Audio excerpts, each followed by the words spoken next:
É uma economia de livre mercado, mas também uma questão de segurança nacional. Se você quer ser um país independente, ora, precisa ser independente em relação aos alimentos. Eu também. Reconhecer, adaptar e, sabe, mudar as políticas. Ok, vamos olhar para nós mesmos agora, tá bom? Digamos que o caminho que estamos é o sistema político americano. E vemos além daquela ponte ali adiante. Precisamos atravessá-la nos próximos minutos. O problema é que estamos presos aqui e não conseguimos chegar lá. E você sabe tão bem quanto eu. Conheço pessoas na faixa dos 20 e 30 anos que não terão filhos, porque dizem, não vou submeter um ser humano ao que está por vir. Você acha que meus filhos, que são 15 anos mais novos, vão dizer de alguma forma, Deus, eu sempre quis que meus filhos crescessem em um mundo como Mad Max, comendo lagartos na estrada e matando seus vizinhos por um copo d'água? Então, as coisas vão piorar. Wesley, a paixão que você, eu e tantos outros temos dentro de nós é o que me dá esperança na democracia e no futuro do país. Isso é o que será necessário para que a mudança realmente aconteça. Acredito que vivemos em um sistema manipulado. E acho que é muito difícil sair desse sistema fraudulento porque o dinheiro é que manda.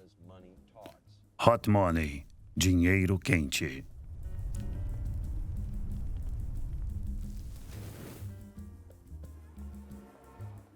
Ontem eu dirigi de São Francisco pela Highway 5. E são 300 milhas de ponta a ponta.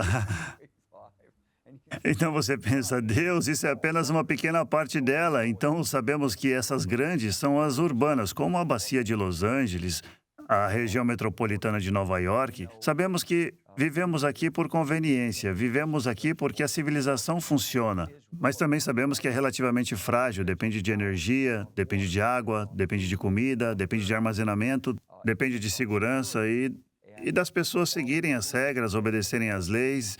E basta ver pequenas alterações, seja por um desastre natural, pela mudança climática, pelo crime organizado ou pela guerra, por forças externas,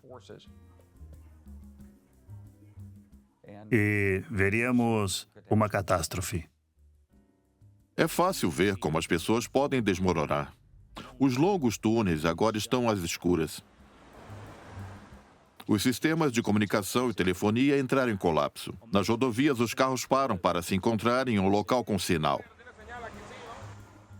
As pessoas fazem fila em frente aos supermercados, não para entrar, mas também na esperança de que eles abram.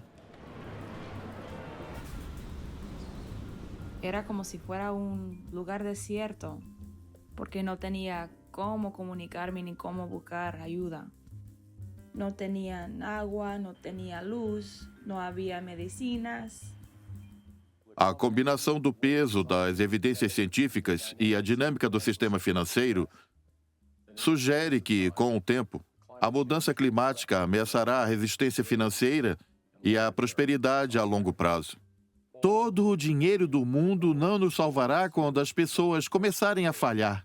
E então as pessoas descobrirão que não se pode comer uma TV de tela plana ou um carro de luxo alemão.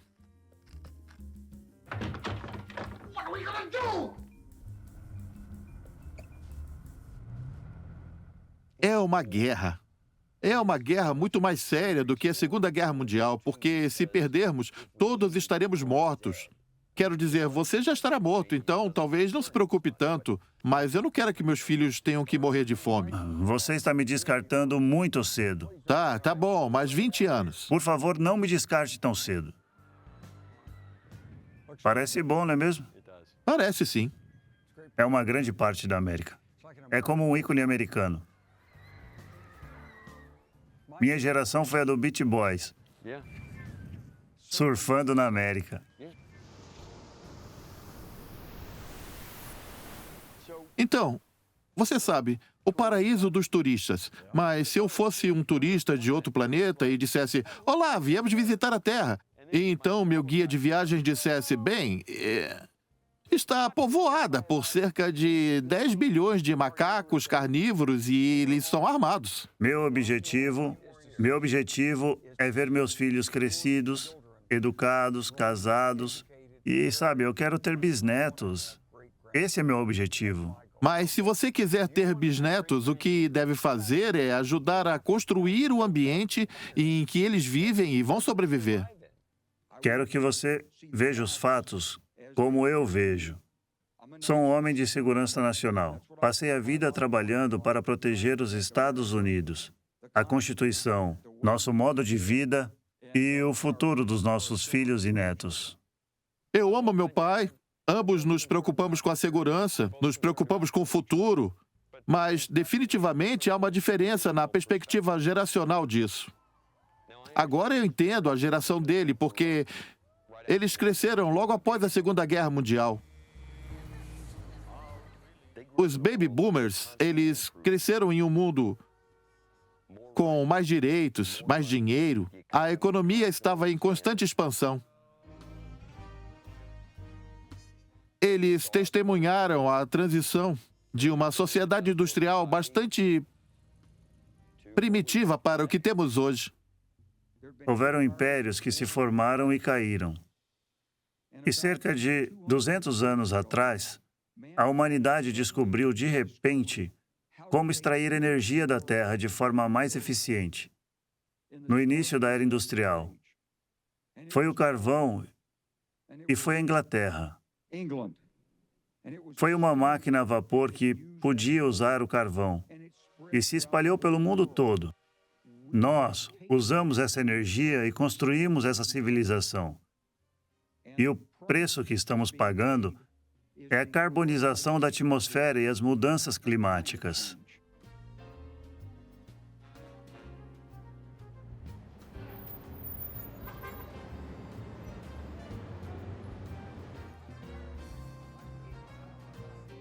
Sim, esse é o fim.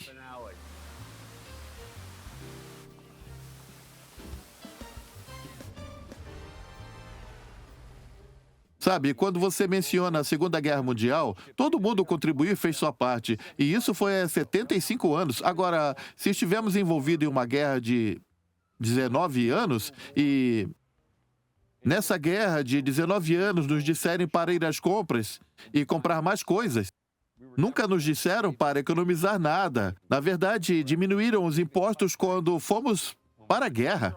É verdade, 2 vezes. 2 vezes.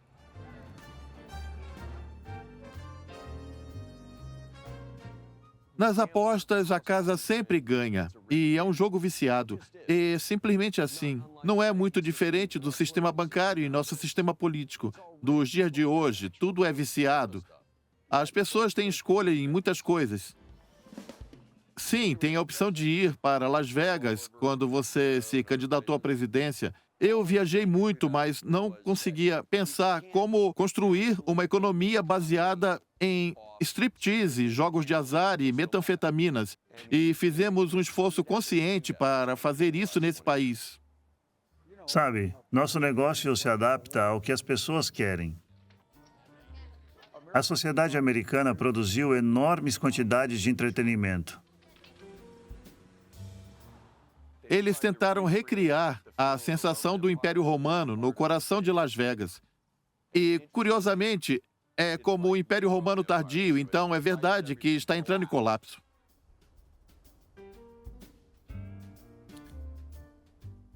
Nós temos a inteligência, o conhecimento e a consciência para saber que precisamos manter e proteger essa terra, porque é aqui que vivemos. Portanto, amamos a civilização, mas precisamos mudar a forma como direcionamos nossos esforços econômicos por aqui. O mundo está enfrentando a pior crise financeira desde a década de 30. Muito dano foi causado. Quando ouvem falar de um pacote de 700 bilhões de dólares, imediatamente pensam que tudo vai melhorar no dia seguinte. Estamos passando por uma grande perda de riqueza. Se conectamos o sistema financeiro aos outros possíveis choques que estão lá fora, perceberemos que estamos caminhando em um terreno perigoso. O pânico se espalha pelos telefones, os comerciantes tentando se apressar para chegar ao ponto de venda, para se livrar de suas ações. Você sabe, o que as pessoas construíram ao longo de anos e anos simplesmente desapareceu.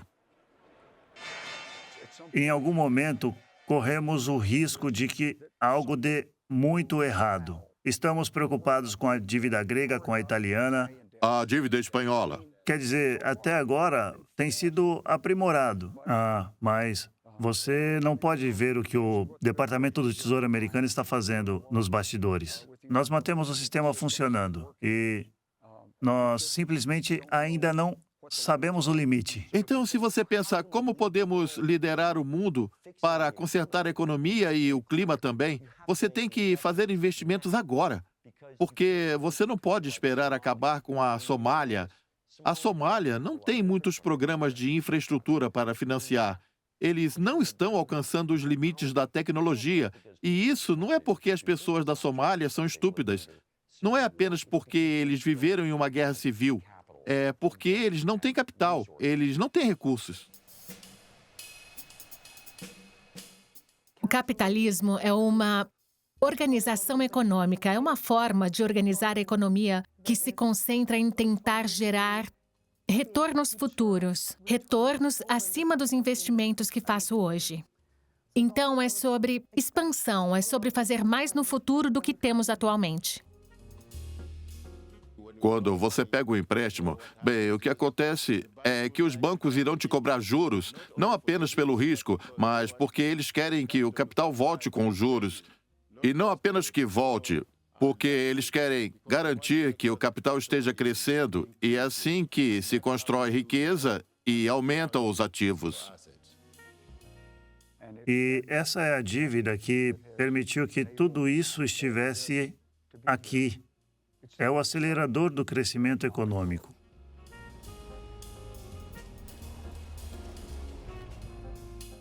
Bem, desde que a empresa lide com essa dívida, não há problema. Mas a dívida dos consumidores, se não puder ser paga, esse é um problema. A dívida hipotecária, como vimos, é um problema se não puder ser paga. Alexa, como evitar uma crise financeira? Aqui está o que encontrei na Wikipedia. Uma crise financeira é qualquer situação em que alguns ativos financeiros perdem repentinamente uma grande parte do seu valor nominal. Preparar-se para o futuro, quando o futuro é desconhecido, obviamente difícil. Mas hoje estamos tomando medidas que irão claramente piorar as coisas. As finanças envolvem fazer grandes apostas sobre um futuro incerto. E é preciso ter cuidado para não fazer muitas apostas, especialmente quando há indícios de que o futuro pode ser muito diferente do presente.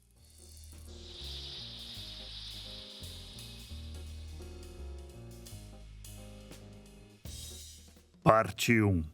Grande parte da nossa energia está presa no sistema financeiro e temos negligenciado o investimento em coisas reais que são necessárias para o progresso do país. Ainda não enfrentamos porque o sistema econômico e o sistema político não querem lidar com isso.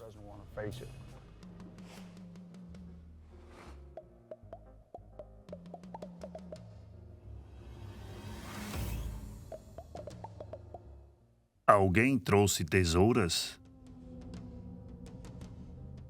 A economia cresceu, mas as dívidas, o endividamento dos lares, das empresas, dos bancos, dos governos, as dívidas de todos esses setores do sistema econômico aumentaram muito mais que o PIB. Sério mesmo? Sim, então, digamos que talvez na década de 70 ou por aí, a dívida total de todos esses setores, lares, empresas, bancos, governo, a dívida total em relação ao PIB era talvez em torno de 120%.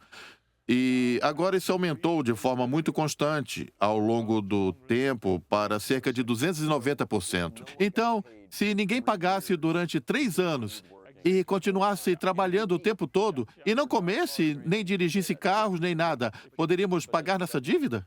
Mas, bom, quero dizer, a dívida importa para alguns na medida em que temos um sistema chamado de capitalismo. E nesse sistema, as leis nos dizem que as dívidas precisam ser pagas.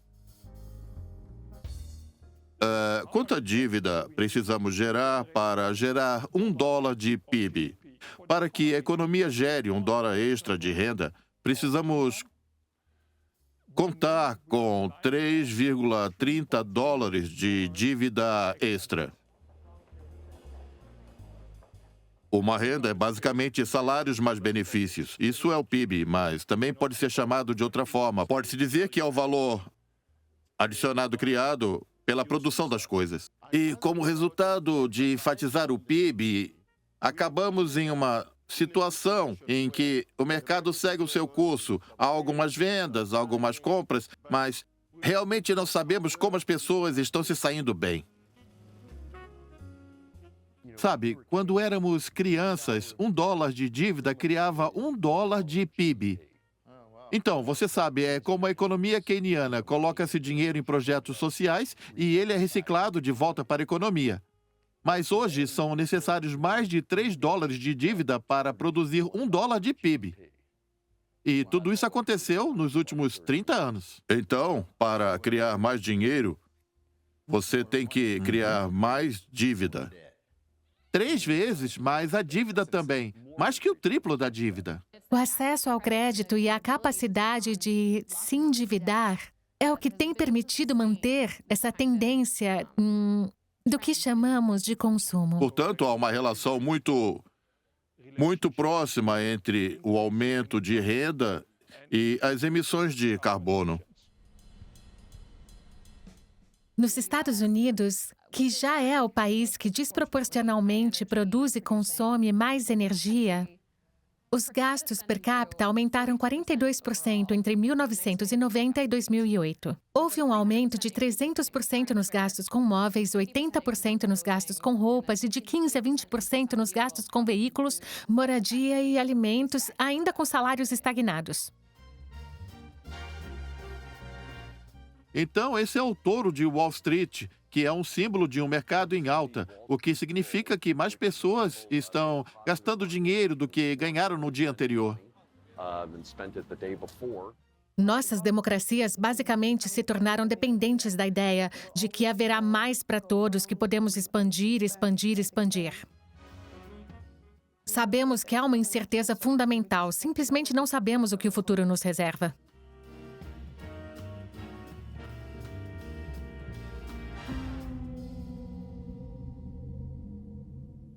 Ao longo da minha carreira, eu trabalhei com modelagem matemática, fui físico espacial da NASA. E eu participei de grandes projetos, fui parte da equipe do telescópio espacial Hubble como cientista. Estive em uma missão a Marte como físico espacial. Então, eu trabalhei em áreas bem grandes. Quando as pessoas dizem, bem, como você sabe que os modelos climáticos que temos agora serão precisos daqui a 30 anos? Posso dizer a elas que os modelos com os quais trabalhávamos há 30 anos são realmente muito precisos.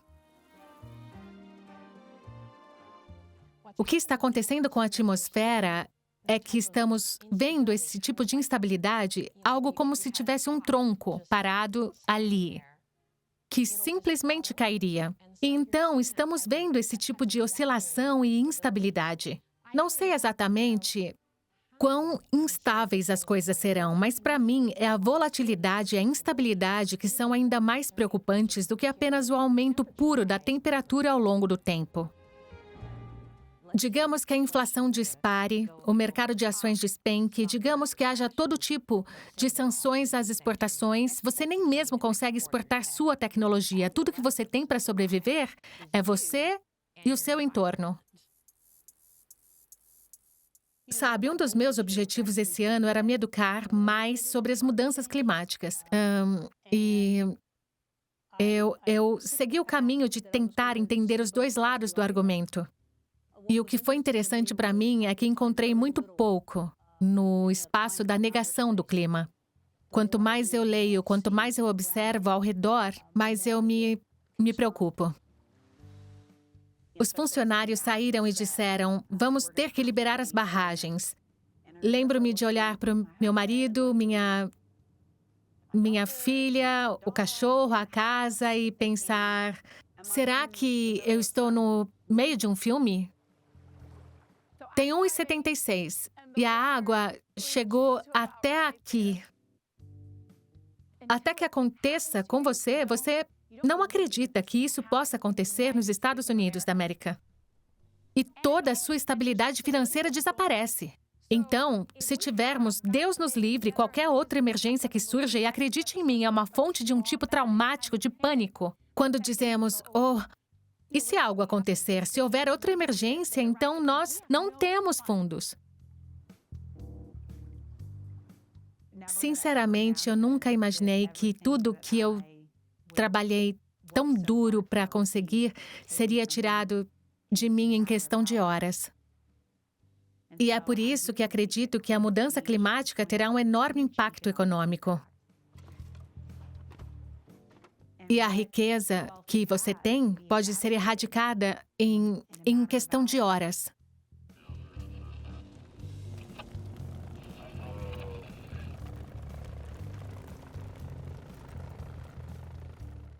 Tínhamos uma casa aqui em cima, da qual minha esposa queria sair porque era perigosa devido aos incêndios, sabe? E a mudança climática, tudo está ficando tão frágil, então é melhor irmos para um lugar onde não corremos risco de queimar.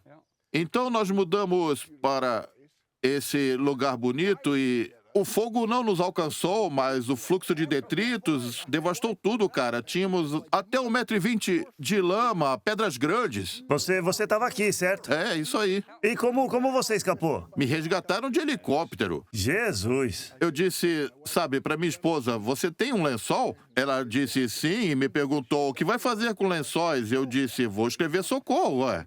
Ela disse que talvez devesse escrever SOS. Eu disse que é uma boa ideia. Eu saí e desenhei SOS na lama. E logo em seguida veio um cara e desceu e disse...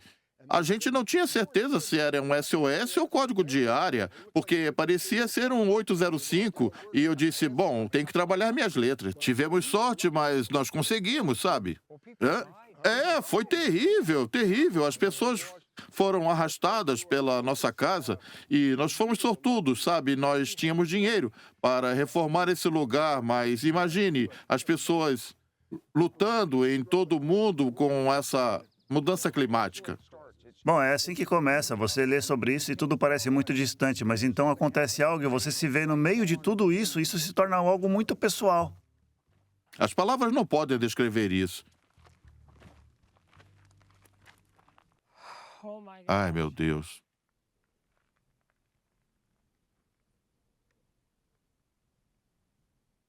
É muito triste isso.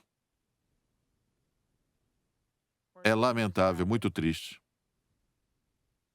Os sistemas financeiros são baseados no financiamento imobiliário em lugares como os Estados Unidos. Então, se você entra em uma situação em que o proprietário não consegue pagar a parcela do seguro, não consegue manter a hipoteca, ocorrem inadimplências e execuções hipotecárias. Temos um reinício, o tipo de início da história que conhecemos muito bem a partir de 2007 e 2008. E não somos particularmente bons em nos preparar para tempos difíceis no futuro, quando realmente enfrentamos desafios difíceis no presente. Quando as pessoas nos Estados Unidos e no Reino Unido são questionadas sobre o estresse, respondem trabalho e dinheiro. Alexa, como podemos resolver nossos problemas econômicos? Desculpe, eu não sei. Estamos nos dirigindo para um abismo em termos de mudança climática. Há uma urgência real nisso agora que não pode ser negada. Eu cresci no coração do complexo industrial militar.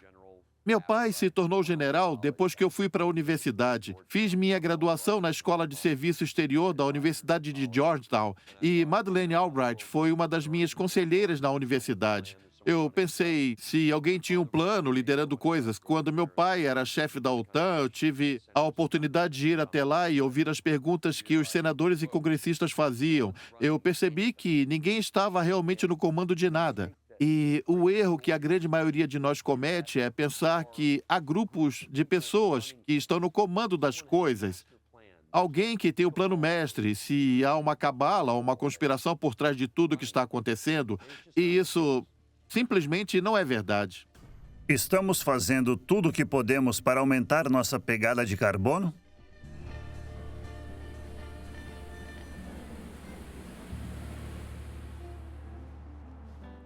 Oi, Wes.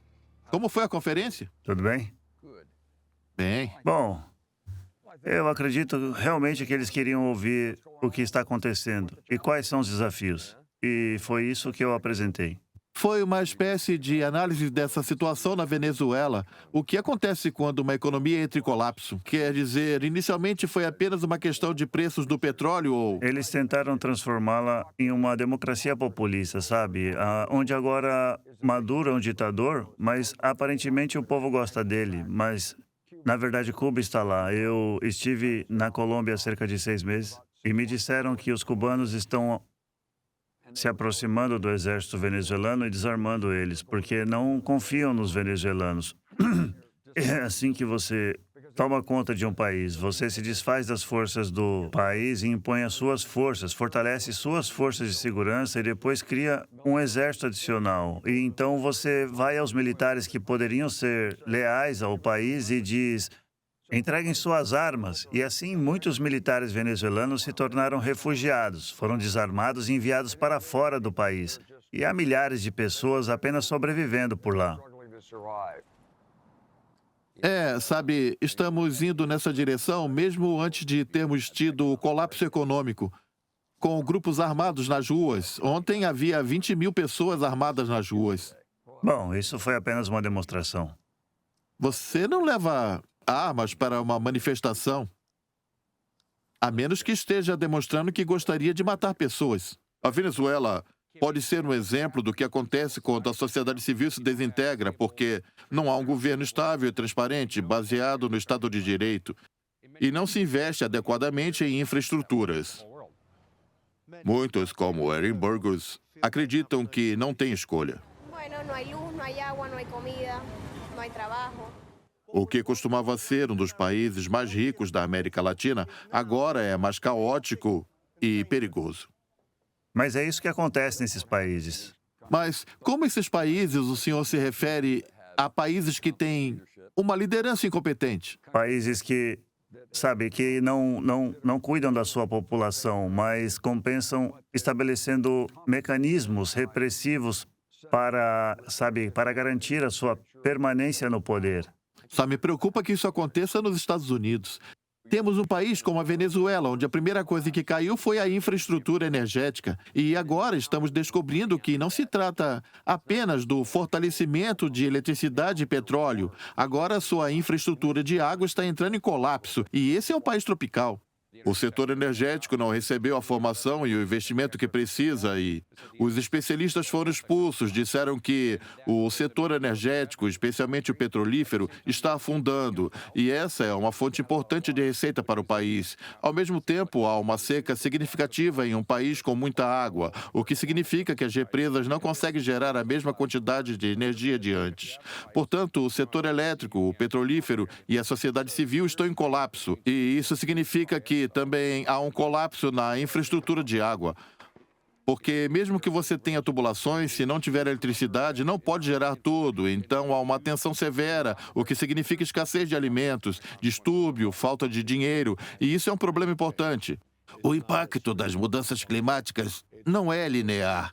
É claramente uma progressão que está acelerando em sua magnitude dramaticamente. Portanto, qualquer falha nesse momento da resposta terá, em minha opinião, um impacto crítico mais adiante, muito antes do que podemos antecipar. É uma crise que está prestes a acontecer e está avançando lentamente aos nossos olhos. Então, quando você vê um filme em que um asteroide vai atingir em 6 meses, mas o senhor presidente, temos trabalhado nesse problema em potencial por 6 anos. Na vida real, o asteroide acaba com o mundo. O mesmo acontece com as mudanças climáticas, o mesmo acontece com uma série de problemas que temos, porque quando as pessoas veem algo na televisão e, veja, a política é um jogo de confiança, quando as pessoas olham para o político e dizem ele deve saber o que está falando ou ela deve saber o que está falando, isso não significa que haja um plano real com algum tipo de maquinário sistêmico por trás para produzir resultados. Quando a água começar a desaparecer, os custos financeiros se acumularão.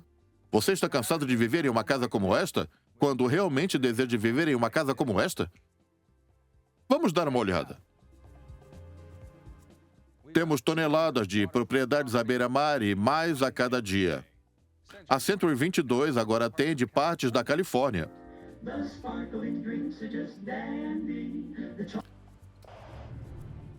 Para quem foi às montanhas e aproveitou aqueles quase 5 metros de neve fresca, bom trabalho para vocês. Mas, como podem ver, temos uma onda de calor chegando, então amanhã serão 155 graus Fahrenheit. Então você pode querer tirar aqueles Speedos. Você leu o ótimo artigo sobre Peter Thiel, o cara que fez fortuna na tecnologia, comprou e construiu abrigos na Nova Zelândia, não é isso? Porque o plano dele é que todos vamos morrer e então, de alguma forma, eles vão sair. E embora na realidade não vão, mas existe a crença de que o dinheiro deles vai isolá-los e protegê-los do que está por vir. Predicted doomsday. Sim, quer dizer, já ouvi compararem a mudança climática com a Guerra Mundial.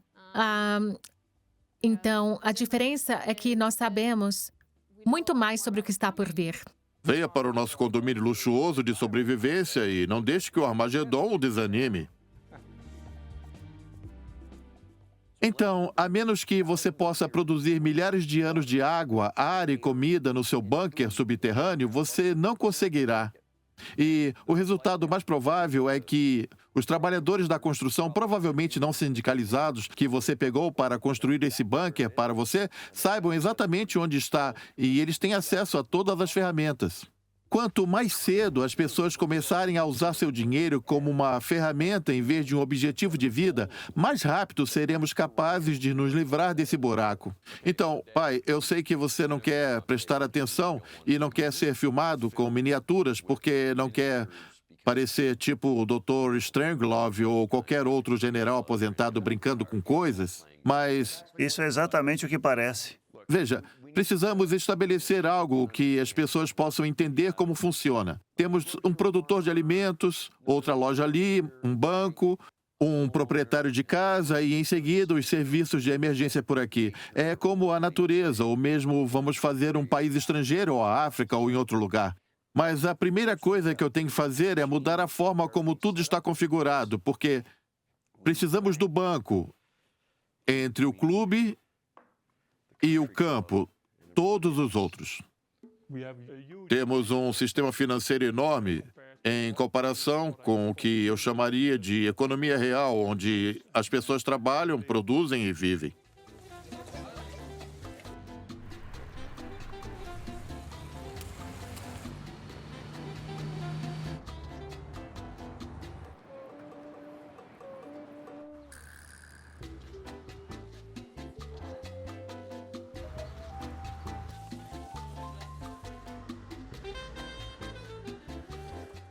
O que estávamos fazendo era tentar explicar o capital, as estruturas, os seguros e o financiamento com as hipotecas usando brinquedos infantis. Então, temos dinheiro. Vai funcionar? Não sei se vai funcionar. O primeiro é que a loja de alimentos é um negócio e ganha dinheiro. E eles depositam esse dinheiro no banco. Tá bom. Tudo bem? Tá. Bom, o John, nosso garoto, que trabalha na loja de alimentos e é pago na loja de alimentos, ele decide que quer, digamos, comprar uma casa. Ele não tem dinheiro suficiente para comprar uma casa. Mas ele vai ao banco e o banco diz, bom, te damos o dinheiro para comprar uma casa. Em troca, você vai ter que fazer uma coisa por mim. Vai me dar uma nota promissória. Nós precisamos verificar se a casa passa na inspeção. Sim, passa na inspeção. E ele pode pagar com base na sua renda mensal? Sim, é claro. Aliás, A resposta é sim. é. Então, tudo bem. Aqui você tem a hipoteca e, bom, aqui está o dinheiro. É assim que funciona o Banco Real. Eles não têm certeza se esse cara vai pagar. Apenas diga sim. Diga sim e terá o dinheiro. Vamos? Normalmente pensamos que o banco recebe nossos depósitos e depois os empresta. O balanço é uma entrada de um lado, outra entrada do outro lado e tem reivindicações para voltar. E se realmente voltarem como esperado, eles obtêm um retorno disso. Basicamente, estão criando dinheiro do nada. Antigamente, eu daria essa hipoteca e diria: isso é um ativo para mim, porque você vai me pagar todos os meses para pagar essa hipoteca, certo? Bom, eu descobri uma maneira melhor de ganhar dinheiro. O banco, que não é bobo nem nada, pega uma nota promissória e ele vai vender isso no que nós chamamos de mercado secundário. E eles recebem uma comissão por isso. Então, uma vez que eu tenho essa hipoteca e talvez de muitas outras casas no bairro, e idealmente de outros bairros também, eu as coloco em um veículo especial, que na verdade geralmente é uma união ou uma corporação, esses dispositivos de proteção e de ativos. E então se emitem reivindicações contra essas novas entidades legais para os investidores. Eles empacotam essas notas promissórias, sabe, juntam tudo para que hajam muitas delas, um volume grande, e as vendem para as seguradoras e os bancos estrangeiros. E assim podem se apoiar. O que significa que posso fazer empréstimos com essas coisas que são empréstimos. Sim, porque você tem alavancagem aqui, então você pode fazer vários empréstimos. Portanto, o sistema sempre gera dinheiro. Eles podem reduzir seus riscos porque não estão comprando apenas uma hipoteca. Eles estão comprando um pacote de hipotecas. Em alguns casos, estão apenas comprando uma parte da taxa de juros de um pacote de hipotecas. E tudo isso é chamado de derivativos. E tudo funciona desde que haja a expectativa de que o empréstimo será pago. Que John, na hora certa de cada mês, dará dinheiro ao banco para pagar a sua parte na nota promissória. Então, a forma antiga como o sistema bancário funcionava, que o banqueiro olhava para você e dizia: você é digno de crédito? Posso confiar em você? Na verdade, os bancos não mantêm mais as hipotecas em seus livros. Eles estão vendendo essas hipotecas para que possam ser empacotadas como outros tipos de instrumentos financeiros. Portanto, eles são capazes de passar a bola, passar o risco para a próxima pessoa. Dependendo de como as agências de classificação as classifiquem, são oportunidades reconhecidas para fundos de pensão. Sim, fundos de pensão, claro, coloque-os aqui. Os investidores adquirem uma participação no fluxo de caixa que os proprietários contribuem para o fundo comum, mas também têm uma espécie de direito sobre a casa, porque o fluxo de caixa é respaldado pelo financiamento imobiliário. Assim, algo tão valioso como esse prédio e o terreno onde está construído podem se tornar um ativo financeiro negociável globalmente, por meio de uma estrutura jurídica. O paraíso dos advogados. Este é o seu empréstimo e ele passa por esse sistema. O banco tem um empréstimo e vende e se torna um valor. Ele se torna parte do balanço dos fundos mútuos de mercado monetário. Basicamente, trocam seu empréstimo, sua garantia e sua casa em um acordo de dinheiro garantido. E o objetivo de ambos é permitir que diversos participantes operem nos mercados de derivados e obtenham altas taxas de retorno a curto prazo.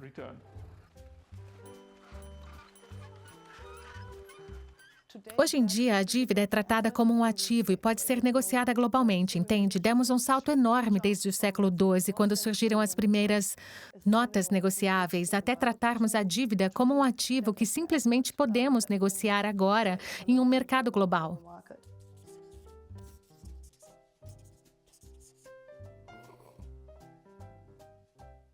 No fundo, há um valor tangível. Esse mesmo valor é usado não apenas uma vez, mas 2, 3 ou 4 vezes no comércio do setor financeiro. Não é direcionado para investidores produtivos em empresas, nem para financiar a mitigação das mudanças climáticas e a descarbonização. O dinheiro cria mais dinheiro, a riqueza cria mais riqueza, e esse é o ciclo que não para de gerar. No fim das contas, são as nossas casas e o valor delas que sustentam tudo isso. O FMI chamou isso de sistema bancário paralelo. O paralelo aqui não significa que seja ilegal ou necessariamente obscuro, etc. Significa apenas que opera em uma área pouco regulamentada, como o Velho Oeste do setor financeiro. Um problema no mercado de derivativos é que não há um mercado real, é mais como uma troca individual entre banqueiros. É como se eu e você disséssemos: Ei, eu sei em qual banco você trabalha e tenho alguns títulos que quero que você os assegure para mim em caso de mudanças na taxa de juros. Você poderia garantir esses títulos? Quanto você me cobraria? Você me dá um preço e eu digo: é um bom negócio para mim. Vou receber uma bonificação por contratar o seguro e você vai receber uma bonificação por receber o dinheiro para contratar o seguro. Olha, é uma excelente ideia. É como o antigo princípio dos seguros. Quantas pessoas podem segurar a casa de uma única pessoa? Cada pessoa no bairro pode ter uma pólice de US$ 100.000 para aquela casa e receber se pegar fogo. É como o antigo princípio dos seguros. Quantas pessoas podem assegurar a casa de uma única pessoa? Cada pessoa do bairro pode ter uma apólice de US$ 100.000 para aquela casa e cada pessoa recebe US$ 100.000 quando a casa de US$ 100.000 pega fogo? Como americanos, nós somos míopes e não pensamos a longo prazo. E a educação financeira, ela não era tão complicada há 100 anos. Você tinha pouco dinheiro, tinha uma conta bancária, pagava e recebia contas, não é? Não é lá que o meu está. Os derivativos críticos para nossos mercados financeiros hoje em dia são, na verdade, os que derrubaram o sistema financeiro em 2008. Foram swaps de inadimplência de crédito e as obrigações de dívida garantidas. E o swap de inadimplência de crédito é basicamente um tipo de contrato que essencialmente diz: se alguns ativos no mercado perderem o valor, o segurador tem que me pagar uma taxa. E a beleza do CDS, o swap de inadimplência de crédito, era que você não precisava ter o ativo em si. É como se eu fizesse um seguro contra incêndio para a casa do meu vizinho. E se aquela casa pegar fogo, eu recebo o prêmio. O valor dessas transações financeiras é muito maior do que o capital tangível real, que são basicamente as casas das famílias, os lares. O valor teórico de mercado de derivativos é de US$ 600 milhões, e isso, digamos, é 8 a 10 vezes maior que o PIB mundial.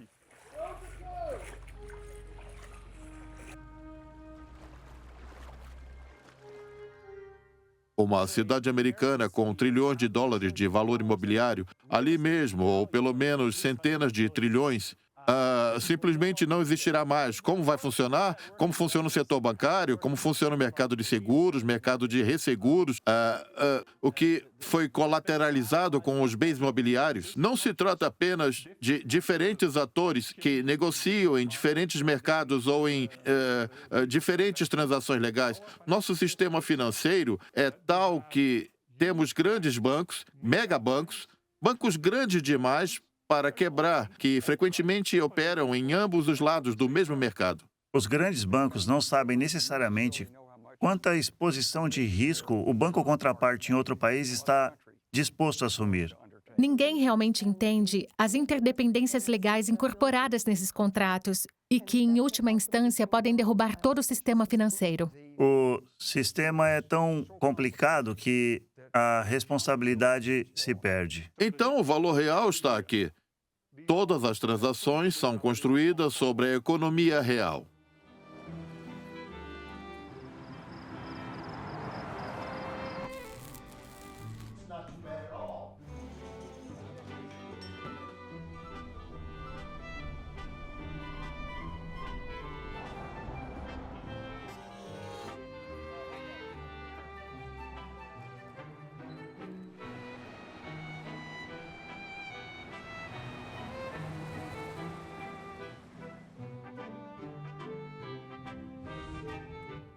Em seguida, temos Doggery, a pequena cidade de Doggery. Não há muita coisa lá hoje.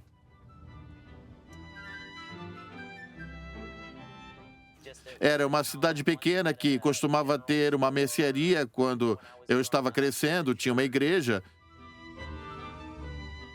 tinha uma agência de correios, mas, sabe, já não existe mais.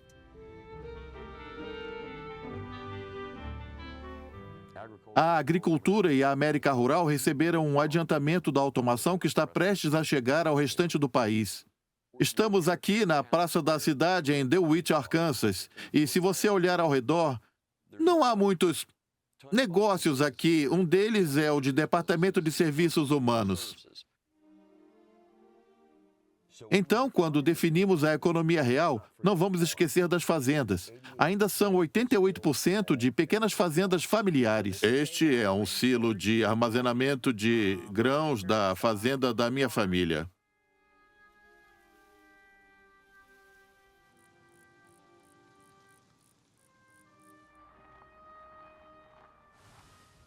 Esta é a casa do meu pai. Ele vai fazer 87 anos. Minha mãe tem 85. Eles moram aqui há muitos anos. E somos uma equipe. Quantas vezes é preciso ter chuvas intensas, ondas de calor, geadas fora de época para que as colheitas não cheguem de uma vez? Protegemos nossos agricultores, oferecemos um seguro de colheita subsidiado, temos serviço de extensão agrícola e eles pagam por isso, mas provavelmente não pagam todo o valor. É uma economia de livre mercado, mas também uma questão de segurança nacional.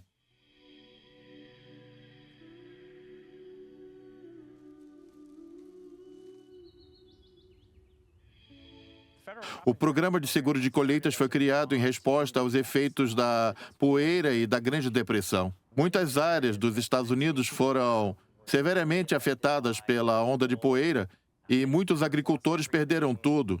Além disso, grande parte da América foi devastada pela depressão e os agricultores sofreram muito durante esse período.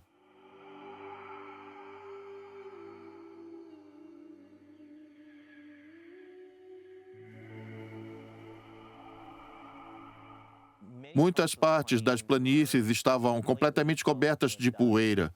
Muitas colheitas foram perdidas devido ao clima e às condições climáticas extremas, devido aos insetos.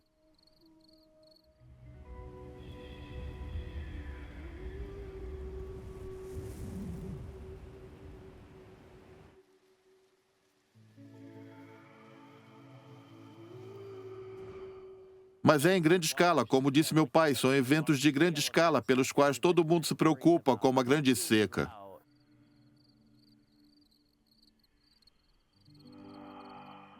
Acredito que em alguns lugares o nosso aquífero está em 20% e em outros está em 50%. E estamos usando mais água do que nunca. Temos nossas bombas de água.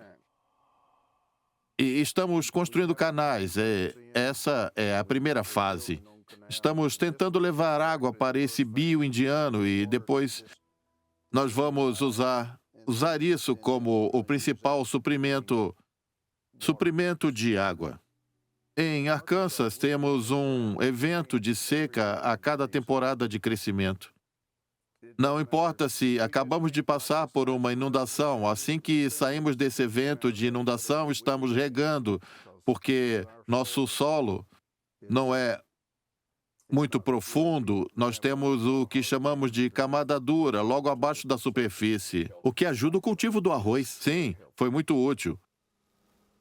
A cada dia fica mais caro e pensávamos que receberíamos muito dinheiro para a infraestrutura, mas isso não aconteceu. E o dinheiro federal para a infraestrutura que está por vir? Bem, a forma como foi estabelecido originalmente foi que o governo federal seria responsável por 65% e o Estado 10% e o nosso distrito local 25%. E muitas pessoas se beneficiaram disso, além dos agricultores que precisavam pagar por isso, são os únicos que realmente usam água.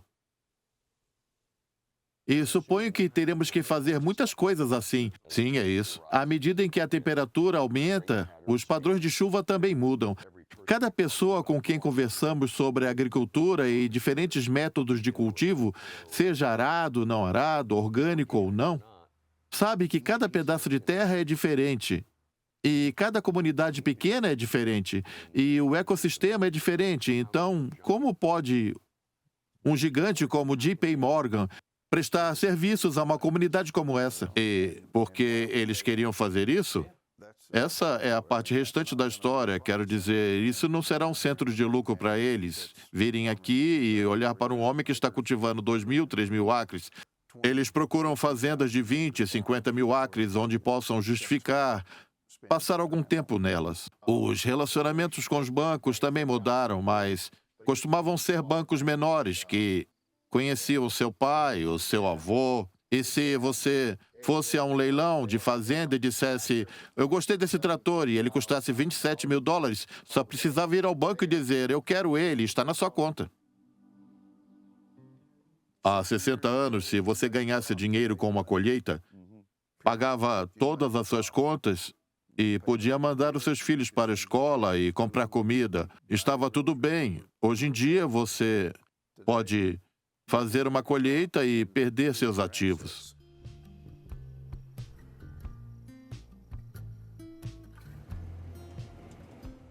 Todo mundo aqui é da família. E quer dizer, se há 30 anos, quando começamos tudo isso, uma colhedeira custava uns 35 mil dólares. E agora, uma colhedeira dessa custa uns 400 mil dólares. Quando você está investindo em máquinas, você tem seus empregados e tudo mais para ir em cima e está chegando perto de $500 milhão, onde mais alguém está comprando equipamentos de $500 milhão e mal consegue pagar as contas no final do mês. Fica mais difícil a cada ano. The cost of production and agricultural cost, or just to be a farmer, and even a small farmer, are almost cost prohibitive unless your family has been in farming for generations. Graças a Deus por uma colheita tão boa, enquanto outros tiveram que lutar. Ah, aqui estão alguns colegas. Sim, é com ele que estamos indo. Todos vocês estão indo com ele. Já está tudo pronto por aqui. Ah, muito bem, obrigado. Certo. As fazendas são semelhantes a ser dono de uma casa. Você precisa limpar as calhas, precisa varrer a calçada. E o mesmo acontece com uma fazenda. É bom deixá-la em um bom estado de funcionamento. Antes da automação, tudo aqui é escrito à mão. 24 de 55, sim. E todos os dias. E isso é tudo o que aconteceu durante esse dia, todo o dinheiro que entrou. Eles fizeram 4 empréstimos. Sim, esses são os empréstimos que fizemos nesse dia. E você vê o tamanho dos empréstimos? 150, 500 dólares. Nas áreas reais dos Estados Unidos, não apenas na nossa, mas em outras comunidades rurais, costumavam haver muitos bancos pequenos que estavam muito conectados com suas comunidades e com as pessoas que viviam lá. Eles tentavam ajudá-las a crescer em seus negócios e em suas vidas. E então eu só temo pelo que o futuro nos reserva. É cada vez mais difícil para esses agricultores continuarem no negócio porque eles não conseguem obter financiamento. Os preços não melhoram no ano seguinte. E, independente de desastres naturais ou o que aconteça. E assim o agricultor fica cada vez mais para trás e tivemos vários que realmente estão saindo dos negócios. Eles têm que vender seus equipamentos e entregar a fazenda. No caso, para outra pessoa continuar. Na verdade, é algo que eu não tenho controle e nenhum de nós ao redor da Inglaterra, Arkansas, tem controle sobre isso. E no último... Como em 2008, quando diziam que os bancos não teriam dinheiro para emprestar aos agricultores, e tinha vários agricultores que estavam puxando os cabelos, e um deles me perguntou: você será capaz de emprestar dinheiro suficiente para terminar essa safra? E então eu respondi: vá para casa e assista a Andy Griffith e pare de assistir a CNN e Fox. E eu disse: pelo que eu sei, nós teremos o dinheiro e cuidaremos de tudo, então não se engane. Coisas para assustar. Sim, sobre isso não tem controle, então... Algumas semanas depois, ele voltou e disse: você sabe, foi o melhor conselho que recebi esse ano. Não chove nem um mísero centímetro. São 7 centímetros ou nada. Tudo é extremo.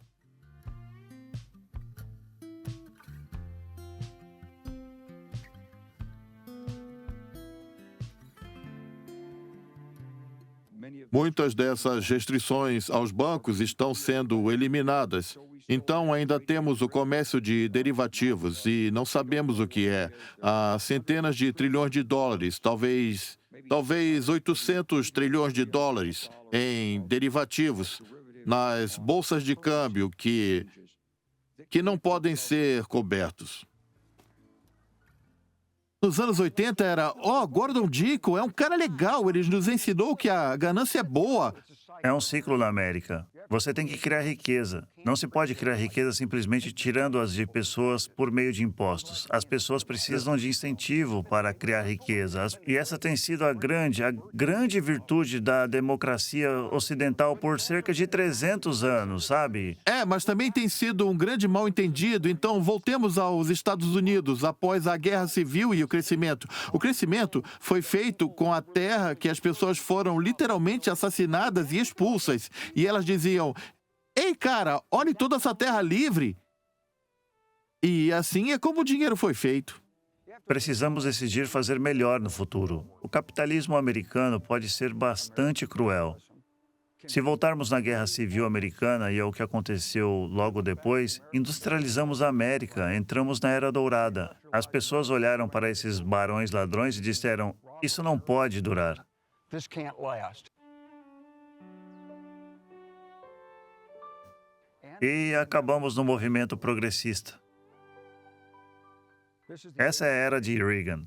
A era de Reagan foi a relaxação do Estado administrativo. Foi do tipo, vamos deixar as empresas grandes ficarem ainda maiores, vamos ganhar dinheiro, vamos fazer tudo com dinheiro, vamos deixar organizações de caridade cuidarem das pessoas, vamos esquecer dos programas governamentais. E isso tem funcionado desde que o Reagan foi eleito.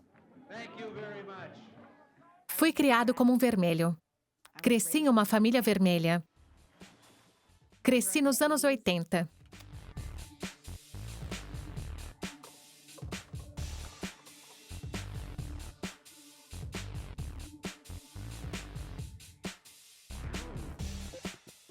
Eu me apaixonei por Ronald Reagan. Eu idolatrava Reagan. Eu olhava para ele e dizia, eu quero estar no seu lugar. Na verdade, meus pais disseram que eu enviei uma nota de $1 para ele, só que com a minha foto na nota. A máxima é, dovei, não provei. Confie, mas verifique. Você repete isso em toda a reunião. E repete isso em todas elas. Mas eu queria me envolver na política. Eu queria ser a primeira mulher do presidente dos Estados Unidos. Eu achava fascinante. Podemos deixar nossos filhos com uma dívida massiva, impagável e uma economia arruinada. Ou podemos deixá-los com liberdade. Em uma terra onde cada indivíduo tem a oportunidade de ser o que Deus quis que fôssemos. As pessoas gostam de dizer que a economia é uma ciência, mas, na verdade, ela obedece à política. Keynes saiu e analisou isso e viu a necessidade política. Foi assim que entendemos a macroeconomia. Friedman saiu e analisou isso. Ele viu gastos deficitários, viu um controle de governo, viu altos impostos e disse que deve haver uma maneira melhor. Ele reinventou a economia clássica. Ele citou Milton Friedman e disse que a economia dos Estados Unidos deveria ser avaliada pelo número de importações que temos e não pelas exportações. Eu pensei que talvez fosse um erro de digitação, algo assim. Então eu perguntei para ele, eu disse, tá falando sério? A economia do gotejamento começa em 1980, é por aí. No final dos anos 70 entramos nisso. Mas a conclusão é que ela tem duas partes. Primeiro, demitir os policiais. Não os policiais de Main Street, os policiais de Wall Street. Deixe-os livres. Deixe os bancos fazerem o que quiserem. E aqui estamos agora, 40 anos na era de Reagan. E as pessoas estão olhando para o que ele fez e está tudo bem. Ele realmente tornou algumas pessoas realmente ricas. Ganhamos a Guerra Fria durante esse período. Não necessariamente por conta disso, mas ganhamos a Guerra Fria e os Estados Unidos se tornaram essa potência suprema. Mas para o povo americano, não é tão bom assim. Os salários reais diminuíram. Pois é, pois é.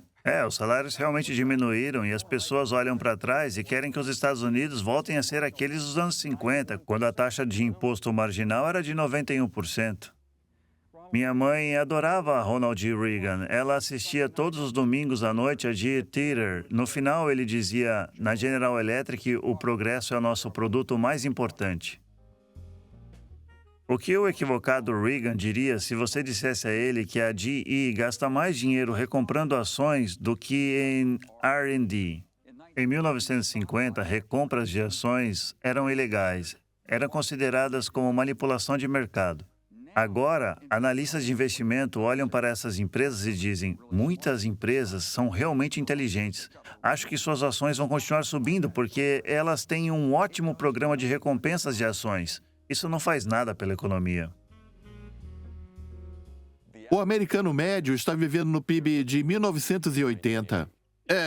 É evidente que o mundo mudou e as commodities que podem ser compradas não são as mesmas, mas em termos de nível de vida, digamos médio, nada disso melhorou. As empresas financiam seus investimentos com seus lucros e é isso que as pessoas pensam. Agora, se olharmos para as 500 maiores empresas dos Estados Unidos, 50% dos lucros são pagos como dividendos. E 50% dos lucros são usados para recomprar ações. Então, como financiam seus investimentos? Dívida. O presidente mostrou surpresa com o colapso dos mercados. Sua popularidade se deve ao bom desempenho econômico que os Estados Unidos desfrutam sob sua liderança. Há mais pessoas trabalhando do que nunca na história. Nossa produtividade aumentou e também a nossa produção manufaturada. Não há inflação galopante, como existia no passado. Então, como eu disse, eu acho que o pânico não se deve espalhar porque todos os indicadores econômicos são sólidos. Os sinais de alerta estão ali há muito tempo, fábricas fechadas em pequenas cidades americanas. A ideia de que os bilionários criam empregos através da economia de filtragem é inquestionável historicamente. Não há evidências sólidas de que isso seja realmente uma verdade. Realmente não há evidências. É mais uma noção de economia voodoo. Quando você coloca as pessoas mais inteligentes do mundo nas finanças, como temos feito nos últimos 25 anos neste país, você não pode frear sua imaginação e criatividade. A velocidade e a escala das mudanças econômicas globais têm ultrapassado os sistemas nacionais de normas e regulamentações. Portanto, o nosso primeiro desafio é concordar com uma supervisão mais rigorosa e transparente dos bancos, e isso a nível mundial. Quando os reguladores vêm no meu banco, que é um banco bastante pequeno e simples, eles procuram os procedimentos operacionais padrão e a devida diligência de projetos realizados. E é bastante fácil. Mas quando você vai para um banco grande como o Wells Fargo, JP Morgan, Goldman, é como se diz, eu vejo esse e-mail e digo... Quer dizer, eles não entendem porque não estão envolvidos. Eles não inventaram isso. É como tentar ensinar uma pessoa a teoria da gravidade quântica quando eles fizeram apenas um curso de física no ensino médio e estão inspecionando Stephen Hawking ou algo assim. A Terra é um sistema natural limitado que não pode se expandir para sempre. A beleza do Código Legal e derivativos, que são um produto do Código Legal, é que podemos expandi-los até onde quisermos. Então, sempre criamos novos tipos de ativos, novos tipos de truques legais no final, e os dois sistemas não são compatíveis. Se você é muito rico e brinca com o seu dinheiro e perde tudo em Las Vegas, isso quer dizer, é o seu problema. Mas aqui, se eles perdem seu dinheiro, esse é o nosso problema. O mercado não pode punir coisas das quais não sabe nada. Eles não levaram em consideração os riscos de tudo isso mudar. Catástrofes naturais podem ter impactos em nosso sistema financeiro simplesmente porque afetarão o valor dos ativos. A nova lei permite que 12 bancos do Sistema de Reserva Federal emitam moeda adicional com base em ativos sólidos, permitindo que os bancos reabertos atendam a todas as solicitações legítimas. É uma moeda sólida porque está totalmente respaldada por ativos reais.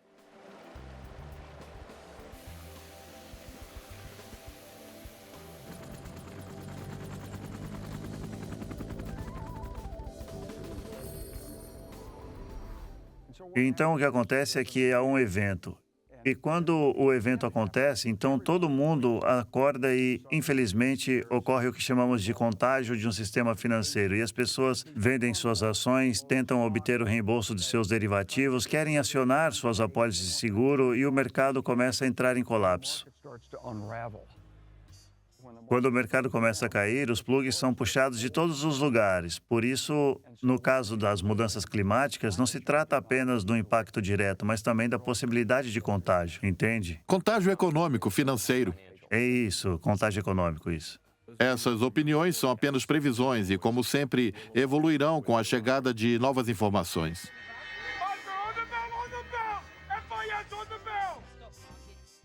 Deixamos claro que iremos resgatar esses atores financeiros, vamos resgatá-los e isso não pode ser sustentado. Se funciona é apenas porque os bancos entram para comprar ativos, entende? Recentemente foi proposto que o Banco Central Europeu também começasse a comprar ações de empresas. Portanto, não dívidas, ações.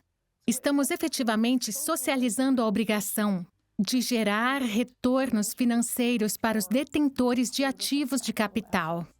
E isso não pode durar para sempre. De onde vem todo esse dinheiro? O futuro. Embora todos os políticos digam, essas são as eleições mais importantes da sua vida, essas forças não são controladas nem liberadas por apenas uma eleição. Temos lido nas últimas semanas sobre o coronavírus e, amigo, a China está agindo como se isso fosse um apocalipse zumbi. Sim, eu não quero entrar em um avião. Temos um governo competente e organizado o suficiente para lidar com esse tipo de resposta. Não, nem mesmo conseguimos lidar com a falta de moradia em Los Angeles. Você sabe, nem mesmo conseguimos descobrir como financiar nada, muito menos uma pandemia. Os americanos vivem sob a ilusão de que são incrivelmente diferentes dos outros. Quando eu estava na universidade, tudo começou a desmoronar nos Balcãs. Todo mundo dizia, essas pessoas são selvagens, elas têm lutado entre si por dezenas de anos, parece que acabaram de descer das árvores ou algo assim. Então você está lá e percebe que essas pessoas vivem em casas com eletricidade e garagens para 2 carros, têm geladeiras e não apenas têm filhos na universidade, mas várias gerações que passaram pela universidade e todos falam a mesma língua. E essas pessoas se mataram, cometeram genocídio, 250 mil mortos, campos de estupro, campos de concentração, limpeza étnica. Foi um plano para limpar etnicamente Kosovo e se livrar da população albanesa. Vamos tolerar isso? A França vai tolerar isso? Eu não acredito. Assim como muitos países, quando o sistema começa a desmoronar, no caso deles foi o sistema comunista e, no nosso caso, o sistema capitalista, que está começando a desmoronar. E as pessoas se voltam umas contra as outras porque alguns líderes pensam, todo mundo está irritado agora e eu posso motivar meu grupo para tirar coisas do outro grupo. A Europa não tinha tantos deslocados desde a Segunda Guerra Mundial. E é com isso que precisamos nos preocupar com as mudanças climáticas, porque acontece quando os recursos começam a faltar e todos são humanos, todos são propensos a essas coisas. Temos tábuas pré-cortadas que podemos colocar nas janelas caso haja saqueadores e coisas assim. A ONU disse apenas 2 semanas atrás, 1 bilhão em 30 anos. É isso, 1 bilhão de pessoas deslocadas, 1 bilhão de refugiados porque não podem mais cultivar seus alimentos devido à seca, às inundações ou ao colapso de sistemas. Quanto pior isso vai ficar antes de melhorar? Acredito que a opinião geral é que isso continuará piorando. Por enquanto, as próximas chuvas demorarão muito a chegar. Para o mundo, isso é muito ruim porque são bilhões de pessoas deslocadas, consequências econômicas massivas. Pode haver uma sociedade que teve tanto sucesso material quanto essa e que pôde se transformar? No passado, os impérios não foram capazes. O que os romanos diriam? Será que eles poderiam nos ajudar? Você acha que eles poderiam? É improvável. A herança da América vem da antiga Roma. Todos os homens que escreveram a Constituição estudaram a história de Roma, ou seja, o Senado é baseado no modelo romano. E está falhando da mesma forma que falhou o Senado romano. Sabe, havia um filósofo grego que dizia que os governos passavam por ciclos. Eles vão da democracia para o oligopólio, para a ditadura e se desmoronam. É simples assim. Eu sei que estamos falando de Aristóteles, mas... Não, na verdade não era Aristóteles, era outro cara. Não, foi Aristóteles. Não, talvez tenha sido Políbio, não me lembro bem quem foi. Eu aposto em dinheiro, que é Aristóteles. Como nós estamos em Las Vegas, eu aposto dinheiro que é Aristóteles, porque foi ele que inventou as definições dos 3 tipos de governo e seu alter ego. Então, você tem uma democracia que, quando dá errado, se torna uma mobocracia. Você tem uma monarquia que, quando dá errado, se torna uma tirania. E quando você tem uma aristocracia que, quando dá errado, se torna um oligopólio. Isso se baseia no trabalho de um predecessor, mas como se chama o predecessor? Temos que descobrir. Eu não sei, me diga você. Nós vamos descobrir. Eu não sei, mas eu vou pesquisar. A riqueza era obtida em grande parte por meio do comércio, nos armazéns repletos de mercadoria de todo o império e além. Eram apenas alguns ricos, e não muitos, que se beneficiavam das riquezas e dos vastos recursos do império. Esse desequilíbrio e o comportamento irresponsável dos funcionários públicos se tornariam as principais razões para o eventual declínio de Roma. Então, meu pai e eu fizemos uma aposta e eu preciso que você veja quem ganhou. Tá bem. Quem tem razão? Se sou eu ou ele, é sobre Aristóteles. Então, eu estava bem. Aristóteles descreveu a morte da democracia e o que acontece com as diferentes formas de governo.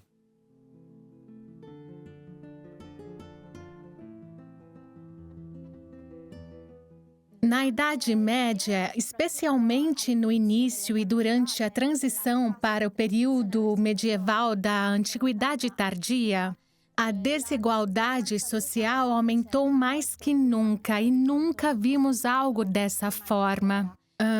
Os ricos ficaram cada vez mais ricos e os pobres cada vez mais pobres. A razão deve ser encontrada no fato de que o Império Romano e seu governo central não apoiavam a parte mais pobre da população, ao contrário do que vinham fazendo até então. Esse mesmo padrão pode ser observado na sociedade atual. Particularmente, a classe média é especialmente afetada, sofrendo cada vez mais com a recessão que vivemos desde o início dos anos 2000. Bem, veja, Alessia, sei também, pelos seus estudos, que o colapso do Império Romano foi principalmente um colapso financeiro enorme, gigantesco, e em algum momento os imperadores ficaram sem dinheiro e sem condições de fazer algum projeto. Há muitas teorias diferentes sobre o porquê o Império Romano entrou em colapso. Acredito que agora sabemos que houve um longo declínio econômico antes do colapso do Império Romano, antes das multidões germânicas descerem e conquistarem a Itália, e, consequentemente, conquistarem Roma. Então, a pergunta é, o que causou o declínio econômico? Disparidade gritante entre ricos e pobres. Honestórios e miliórios, eles. Sim, agora você está falando em latim, Grandes desigualdades podem não ser politicamente sustentáveis. Os governos se financiam através de dívidas ou impostos. Em Roma, basicamente, você ia e tentava extrair seus rendimentos das províncias que ocupava ou poderia iniciar outra guerra para obter os rendimentos, para alimentar Roma e alimentar aqueles que dirigiam o sistema em geral. E acredito que esse é o denominador comum porque hoje vivemos um sistema muito diferente. Hoje são nossos bancos centrais que estão realizando a operação. Uma coisa sobre mercados financeiros, um dos seus verdadeiros poderes é, se puderem antecipar a ação do futuro para o presente, se houver política crível, afinal, a maior parte do que os bancos centrais fazem é efetivamente isso. Árvores grandes caem com força. O mercado pode se adaptar a qualquer coisa desde que haja clareza, transparência e honestidade. E eu não acredito que estejamos conseguindo isso.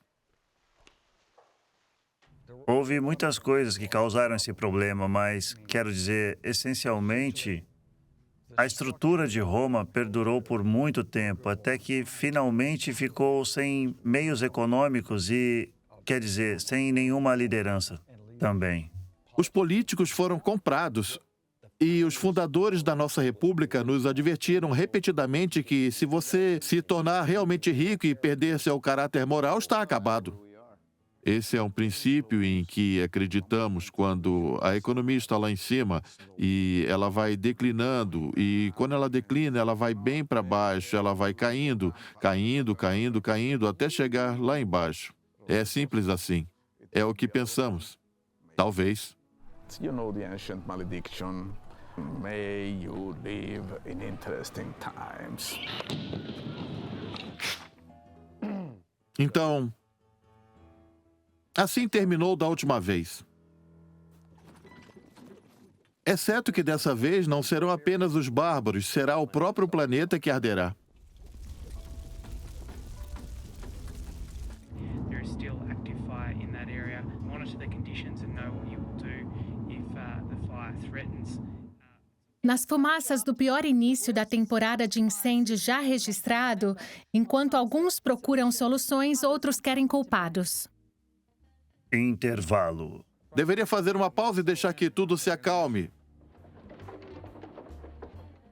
A engenhosidade financeira faz parte desse sistema desde que os holandeses inventaram a Sociedade Anônima e o Lloyds de Londres.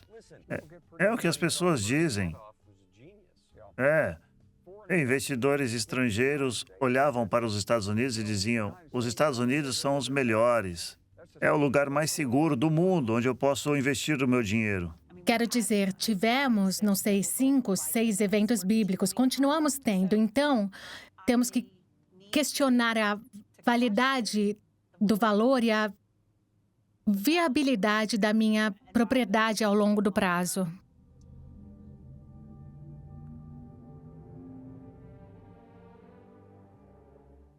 Há pouco mais de 7 anos, o furacão Sandy passou por aqui, causando dezenas de bilhões de dólares em danos materiais.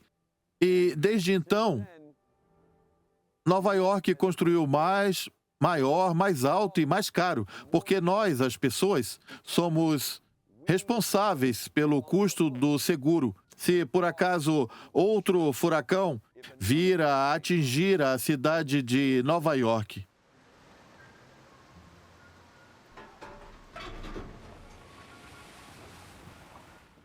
O Programa Nacional de Seguro contra Inundação é um programa público gerenciado pelo governo. É administrado pela Agência Federal de Gerenciamento de Emergências. Ele fornece seguro contra inundações para praticamente todos os proprietários de imóveis e empresas. A verdade é que isso é bastante incomum. A maioria dos países tem seguros privados, não os Estados Unidos. É uma apólice suplementar subsidiada pelo governo, então todos os cidadãos estão, de certa forma, pagando a conta dos proprietários em áreas costeiras. Para construir uma enorme urbanização em uma planície aluvial em Nova York é necessário muito capital.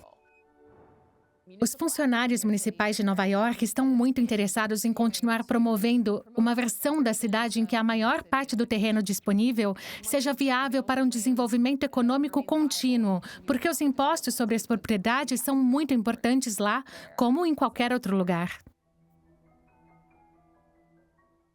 Bem, o programa original de Programa Nacional de Seguro contra Inundações visa interromper a construção em áreas de alto risco, áreas onde a água se move rapidamente, em particular zonas de inundação ao longo do rio, onde a água se move na mesma velocidade que o rio, as áreas onde a água se move rapidamente, em particular as zonas de inundação ao longo do rio, onde a água realmente se move na mesma velocidade que o rio.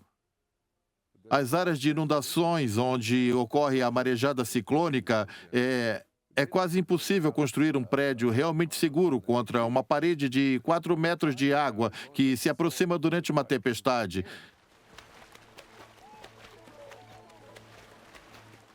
Mas depois que é vendido, é claro, o risco agora é de outra pessoa.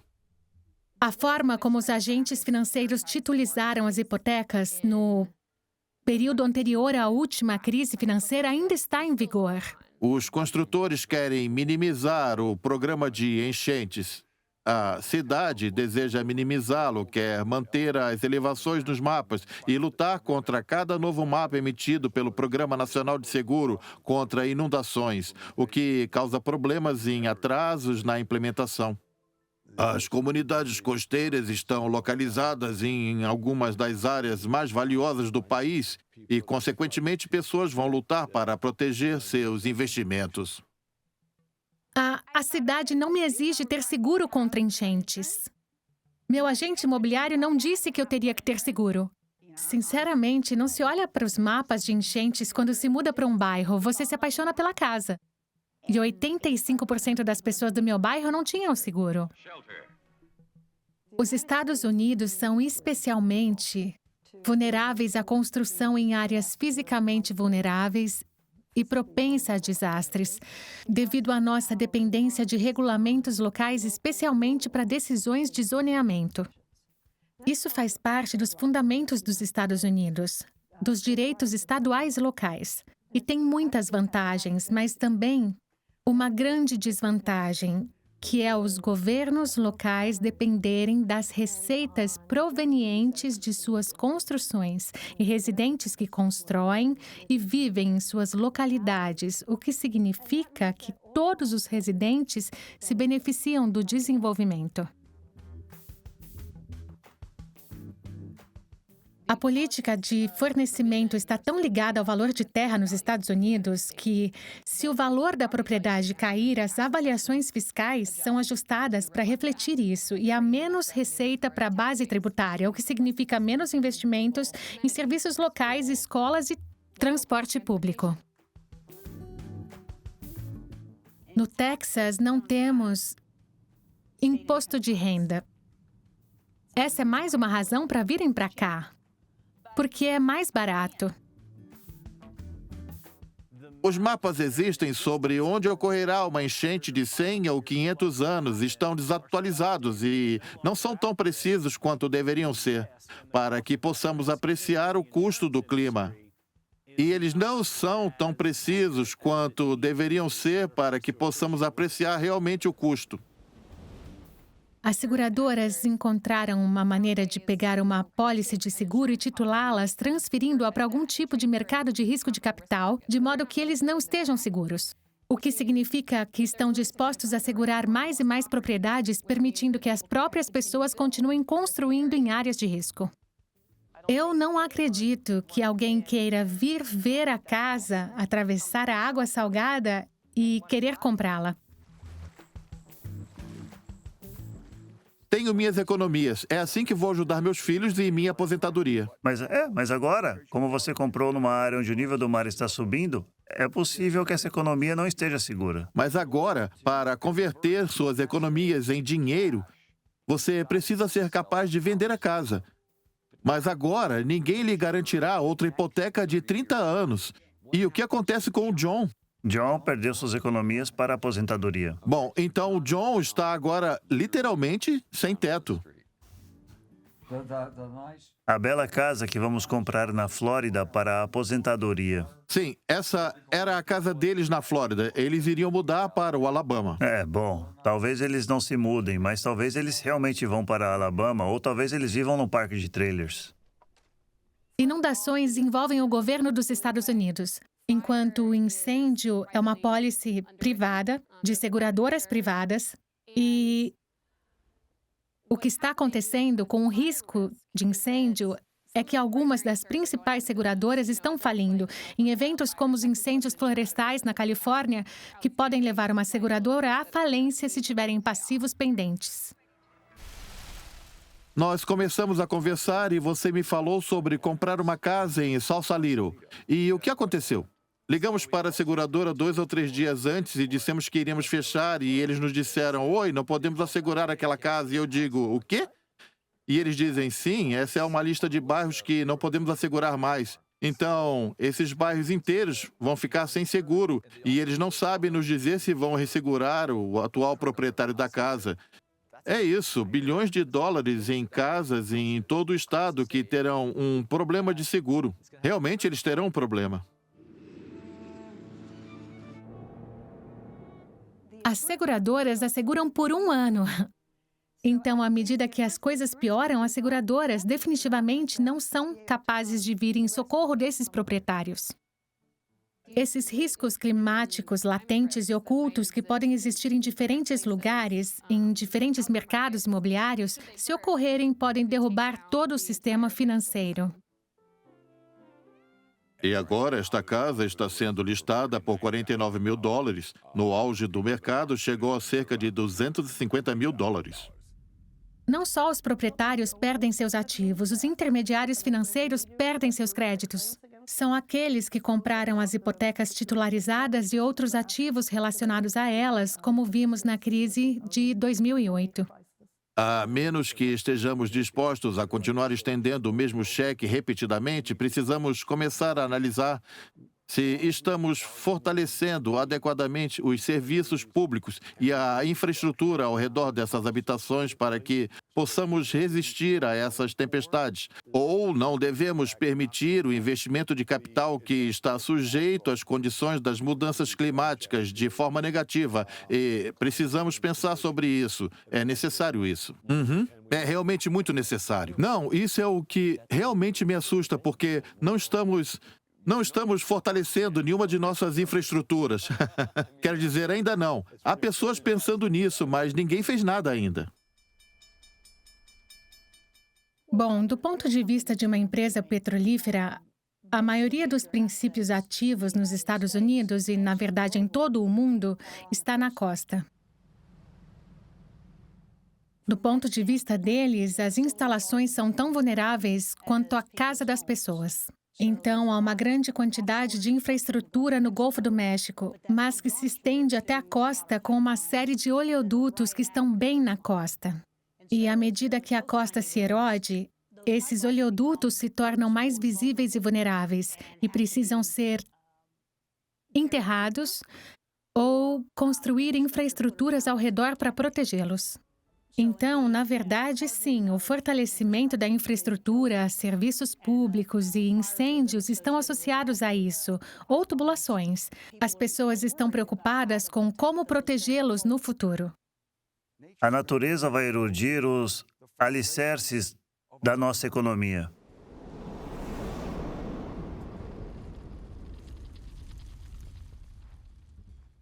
Então, às vezes eu estou em um lugar como esse, sem nenhum dinheiro no bolso, fugindo de um colapso econômico.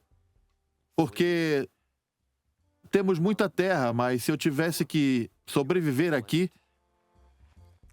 e não tivesse nenhum dinheiro para comprar alguma coisa que me fornecesse energia, alguma maneira de obter água em uma terra bastante seca, enquanto amamos a natureza preservada e gostamos de caminhar nela, caçar, acampar, todas essas coisas que fazemos, graças à tecnologia que compramos na loja, a barraca, a arma, a lanterna, o isqueiro, essas coisas são feitas em comunidades humanas, em fábricas, não por pessoas fugindo, não por pessoas sem capital.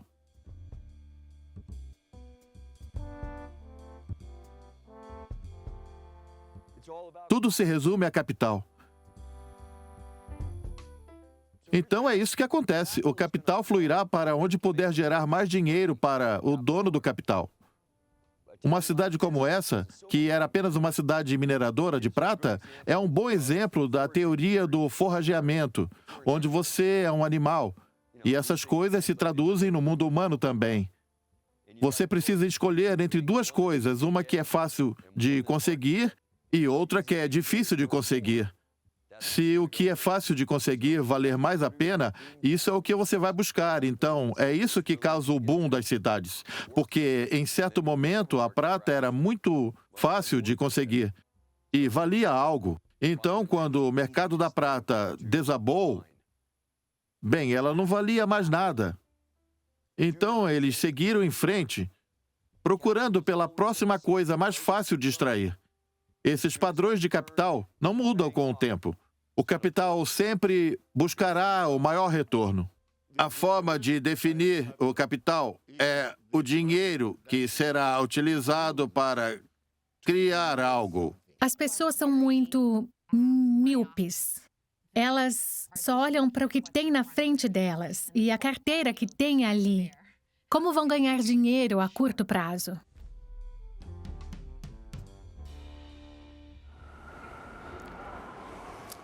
Como vai, Frank? Então, olhamos ao nosso redor e é como se todo esse capital estivesse aqui, todo o capital do mundo sediado bem aqui. E eu suponho que todos queiram viver além de 2050, então precisamos mudar. Estão batendo à sua porta, por acaso, para investir? Não, não estão. Temos que buscar o tipo certo de investidores para os nossos projetos. E quando encontramos os investidores para os nossos projetos, é extremamente difícil criar valor ou extrair valor para nossos projetos que os investidores reconheçam de forma imediata, você entende? Se alguém obter 15% do seu dinheiro com derivativos, por que iriam querer obter 5% com energias renováveis? Porque eles podem utilizar a dedução fiscal de investimento. Todo mundo quer um retorno, todo mundo quer maximizar o seu retorno. E os únicos grupos que eu conheço que podem maximizar a sua rentabilidade em projetos de energia renovável são os ricos com renda passiva. E o que são indivíduos ricos? Acredito que muitos americanos pensam que se alguém tem $500 mil é rico. Eu estou falando de pessoas que possuem centenas e centenas de milhões de dólares em patrimônio líquido. Então, no mínimo, $100 milhões em patrimônio. Eu diria que sim, mas não há muitas pessoas, talvez menos de 1% da população, que tem esse tipo de carteira de investimentos ou investimentos que efetivamente gerem uma renda passiva.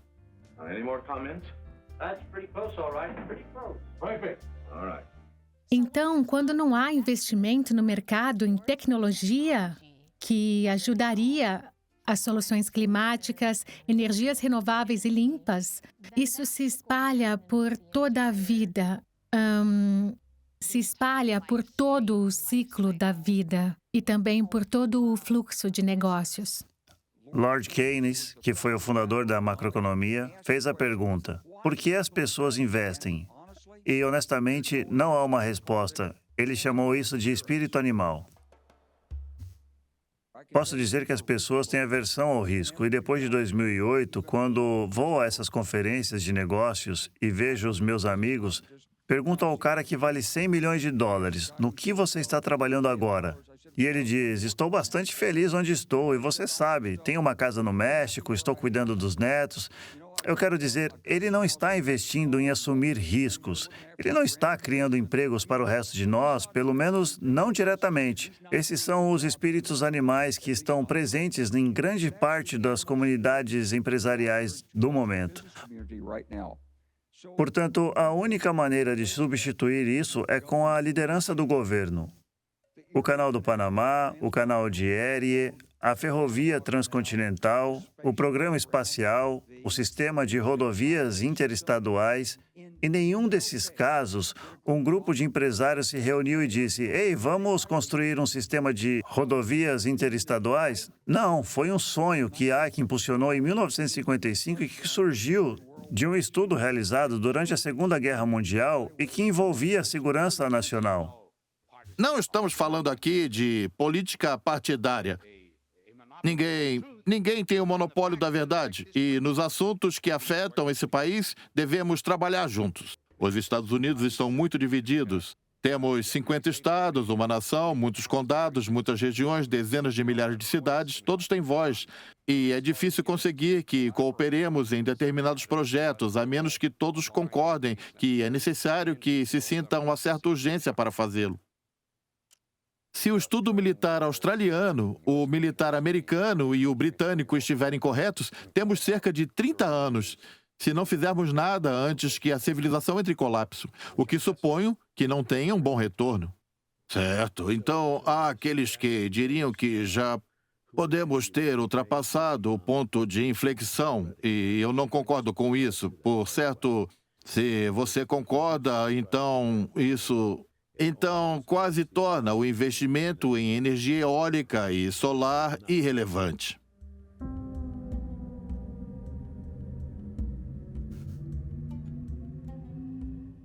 O que é mais valioso no mundo? O mais valioso no mundo são as reservas de petróleo no subsolo. Valem mais do que o PIB dos Estados Unidos, mais do que os mercados de ações, mais do que todos os mercados de países ocidentais. É o petróleo no subsolo. E as pessoas que possuem esse petróleo querem que ele seja utilizado.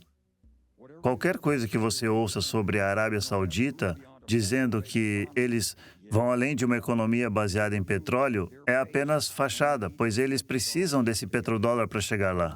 Os custos sociais atualmente são muito maiores do que os custos econômicos de extrair o petróleo do solo. Portanto, devemos reconhecer o impacto social e fazer com que as pessoas que o produzem e o vendem e as pessoas que o compram paguem o custo total do seu uso. Você entende? Isso significa mais um imposto. Mas nem mesmo fizemos isso com segurança, porque, quer dizer, sendo realista, tivemos subsidiado a indústria do petróleo por 50 anos, derrubando governos, protegendo rotas de petróleo. Então, nós nem mesmo conseguimos fazê-los pagar por sua própria extração e segurança. É verdade, mas uma das razões pelas quais não conseguimos fazer isso é porque, na verdade... Que som é esse? Que barulho é esse? Não tínhamos alternativa.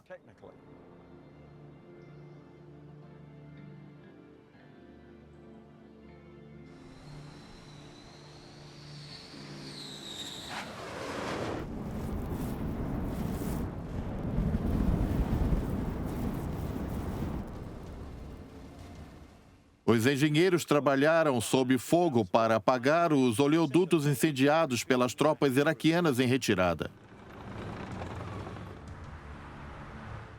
As gorduras animais já não podiam suprir a crescente necessidade de velas e lubrificantes. O óleo de baleia, que há muito tempo era o principal iluminante, estava começando a faltar. No entanto, a demanda por luz artificial estava aumentando e, em 1850, foi inventada uma lâmpada capaz de queimar eficientemente um produto refinado. Nos primeiros tempos da produção de petróleo, a energia a vapor era utilizada para perfuração, para equipamentos de várias equipes. E essa energia a vapor provavelmente era gerada queimando madeira ou carvão. Então, usava-se madeira ou carvão para se obter petróleo. E hoje em dia usamos eletricidade para esse meio. Usamos gás para obter petróleo. Portanto, usamos uma forma de energia para obter outra.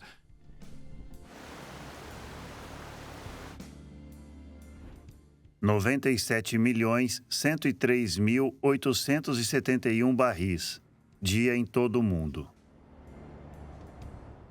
Parte dessa equação, certamente no curto prazo, até o período que te preocupa, é modular o consumo e ajustar o comportamento cultural. Mas ninguém fala sobre isso. Você pode culpar a indústria, mas a indústria existe porque as pessoas compram seus produtos e os utilizam. Portanto, são consumidores finais. Vamos impor um imposto sobre o carbono para eles? Vamos puni-los? Ou talvez a equação seja para que todos aceitem a responsabilidade e possamos promover uma mudança cultural. Podemos fazer isso, mas é difícil. A maior parte do nosso impacto individual vem de moradia, transporte e alimentação. São grandes problemas estruturais que não podem ser resolvidos apenas trocando a marca dos lenços de papel que compramos. Vivemos em uma sociedade consumidora de energia e precisamos estar cientes de que nada é gratuito, então temos que estar cientes de que tudo custa energia.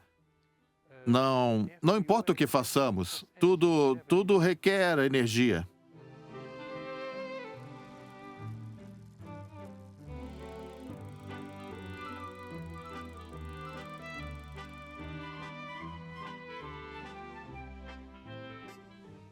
Não parece um espaço público dos Estados Unidos, mas eu percebi aqui na Holanda que todo mundo anda de bicicleta. E isso, estranhamente, não requer gasolina. Não.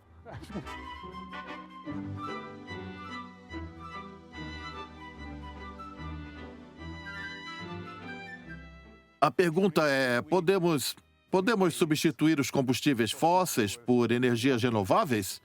E essa é uma pergunta muito delicada. E isso gera debates enormes.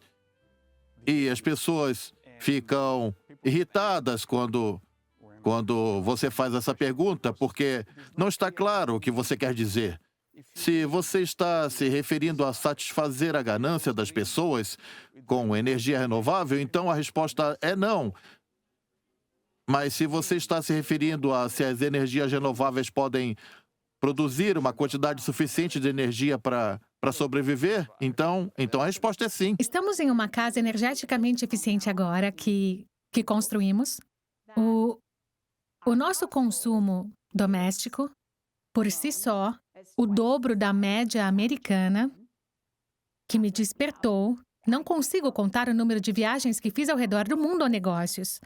Mas 2 viagens internacionais eram equivalentes a 1 ano de consumo de serviços públicos na minha casa. E isso realmente me fez pensar sobre as viagens. Isso me fez pensar no que eu como. Outra surpresa para muitas pessoas é a quantidade de energia que usamos no sistema alimentar. Nos Estados Unidos, usamos 100 quadrilhões de BTUs de energia por ano. 1 BTU é a nossa unidade térmica britânica. 1 BTU é aproximadamente o conteúdo energético de 1 palito de fósforo de cozinha. Então, nos Estados Unidos, usamos 100 trilhões de palitos de fósforos de cozinha por ano. 10 quadrilhões de BTUs são para o sistema alimentar. Então, um desses quads de alimentos é uma forma de energia. Estamos ingerindo 1 quad de energia dos alimentos em nossos corpos por 330 milhões de americanos a cada ano. Os outros 9 quads são para o restante do sistema alimentar. Isso inclui os agroquímicos, os fertilizantes e pesticidas, o diesel para os tratores, a energia para a refrigeração, a energia para secar as safras e transporte, além da energia para cozinhar em nossas casas. 3 ou 4 quads disso são apenas para a cadeia de frio. O sistema de refrigeração, caminhões frigoríficos, armazéns frigoríficos e geladeiras e freezers. Todos eles em nossas casas e negócios.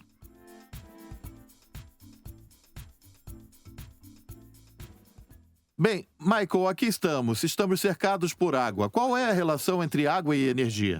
A relação entre a água e a energia é de 2 tipos. Por um lado, usamos muita água para produzir energia. Usamos água para resfriar usinas elétricas, para irrigar biocombustíveis, para a produção de petróleo e gás. E também para produzir vapor em refinarias. Olhamos para toda a cadeia de suprimento. Nosso poço secou. Morto? Sim, está morto. Aqui é onde a água estaria. Dá para ver a marca. Não é uma paisagem de filme de apocalipse de fantasia. É agora e é real. Então, a rede pode ser sobrecarregada se não houver água para refrigeração, pelo menos da forma como a maioria das usinas elétricas funciona atualmente. É utilizado água e depois calor para refrigeração.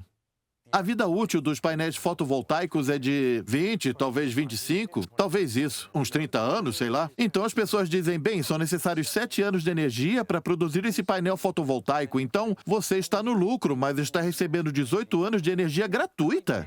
Mesmo assim, você ganha 18 anos de energia de presente. Então, eu, John Key Public, digo: oi, eu quero investir dinheiro na sua fazenda solar. Não até que o governo se envolva nas coisas e nos coloque em uma posição igual à de combustíveis fósseis, entende? Tenho muitos amigos que trabalham no setor de energias renováveis e há um grande problema em relação a ter um contrato de compra de energia. As licenças concedidas, até mesmo os acordos, estão atrasando e não permitindo sua entrada na rede. E o que está acontecendo com isso? Acredito que um dos desafios que enfrentamos é quem tem acesso à infraestrutura, e democratizar a infraestrutura é uma forma de abri-la para que mais soluções possam ser implementadas. E isso é algo que fizemos com as telecomunicações nos anos 80, como a AT&T. Essa empresa havia construído todos os cabos e postes e foi exigido que abrisse sua infraestrutura para outras empresas. E é por isso que agora temos tantas empresas de telefonia a longa distância que antes não tínhamos. E isso só foi conseguido com planejamento a longo prazo. O que eu tenho ouvido é que não é um problema tecnológico, não é um problema de engenharia, é um problema de engenharia financeira. Pobreza energética, falta de alimentos, desigualdade de renda. Agora é nossa responsabilidade criar políticas que ajudarão a superar essa lacuna. Em 1941, quando os Estados Unidos entraram em guerra, as pessoas guardavam latas e alumínios, as mulheres deixaram de comprar meias de nylon, tudo em prol do esforço de guerra. Mas a guerra estava ali, bem na nossa frente. Os jovens eram recrutados e enviados para a guerra, para o exército, e as baixas voltavam para casa, e era triste. Isso é diferente. Isso quer dizer, a mesma reorganização ou compromisso. Por que não te ligaram? Eu teria ligado.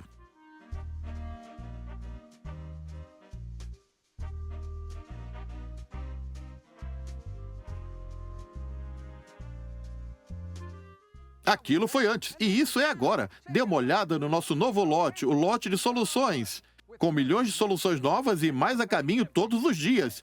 Se você está procurando algo fácil e com bom preço, dê uma olhada em nossas soluções de segunda mão, como trocar uma lâmpada ou ir trabalhar a pé. Ou nossas opções de tamanho médio, como agricultura regenerativa, preço de carbono, ou você vai adorar uma variedade de soluções totalmente novas, como desalavancar o risco climático do mercado de derivativos, ou a bateria de 1 milhão de milhas, que chegará em breve. Ouça os nossos clientes. Michael, agora você está encarregado da política energética americana e tem total liberdade.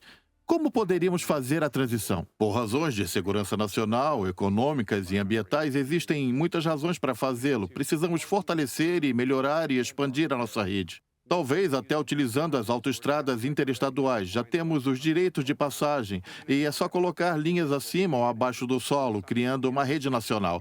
E então ela se estenderá. Vamos pegar 6 bilhões de toneladas de CO2 emitidos pelos Estados Unidos por ano e colocá-lo na atmosfera. Digamos que estamos dispostos a pagar, sei lá, $30 por tonelada para removê-lo. Se não me engano, isso equivale a 180 bilhões de dólares por ano. Parece muito dinheiro, mas é menos do que gastamos apenas lidando com o lixo das cidades. E por que não gastar mais de 200 bilhões para limpar resíduos da atmosfera? Vamos pegar o CO2 e colocá-lo no solo. Vamos pegar os agricultores para que levem o CO2 da atmosfera para o solo. E precisamos ter uma mentalidade mais voltada para a segurança nacional.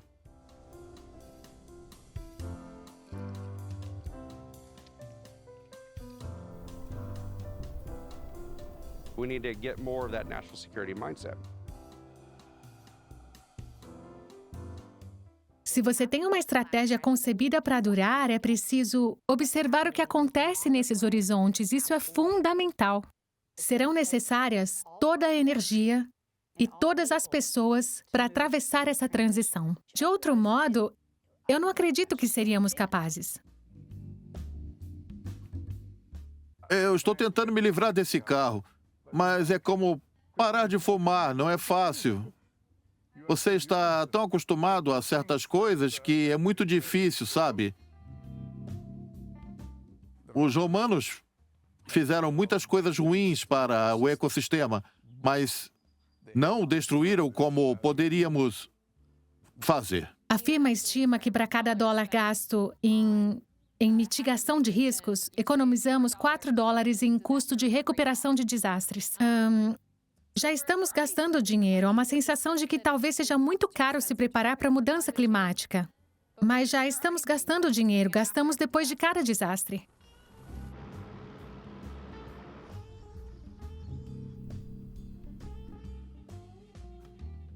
Quando eu era pequeno, havia o serviço militar obrigatório.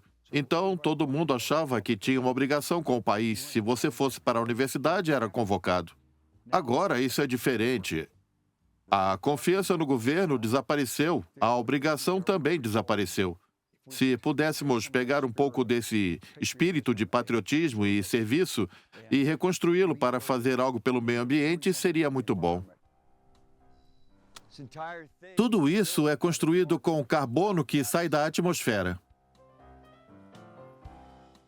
Precisamos de 100 mil jovens que abram mão de parte de seu verão, recebam um treinamento real e trabalhem nisso de verdade. Poderia controlar esses besouros do pinheiro que estão destruindo a floresta. Poderia plantar novas árvores, mas deveria ser feito não apenas por um salário, como trabalho garantido, mas também pela obrigação de cada cidadão cuidar da terra. É isso que eu gostaria de ver. Parece que está tentando inspirar toda uma geração de pessoas. Bem, soa como algo que os mais velhos diriam. Ai, oi, meu amor. Oi, coisa linda. Oh, meu Deus. Me deu vontade de lutar mais pelo bem dela. A transformação é potencialmente emocionante, porque podemos pensar não apenas em perder coisas que sempre quisemos, mas também em nos livrar de coisas das quais talvez não nos beneficiemos. Podemos perder para nos transformar em algo diferente. Não é tão certo que as coisas vão dar certo, mas há a possibilidade de que as coisas tenham que mudar de uma maneira que seja realmente dramática. A história nos ensina que há todo tipo de civilizações diferentes, diferentes economias e formas de comércio. Portanto, a Idade Média foi apenas um tipo muitíssimo diferente de economia. Claro que eles se adaptaram à escassez de recursos, mas isso também levou a uma nova forma de pensar e também de encarar a vida. Então, estamos estudando diversificar os tipos de cultura que queremos plantar e também trabalhar com programas de conservação para ajudar a preservar as espécies e o habitat e deixar que a natureza siga o seu curso e trazer de volta as espécies que precisamos e que os cultivos realmente precisam.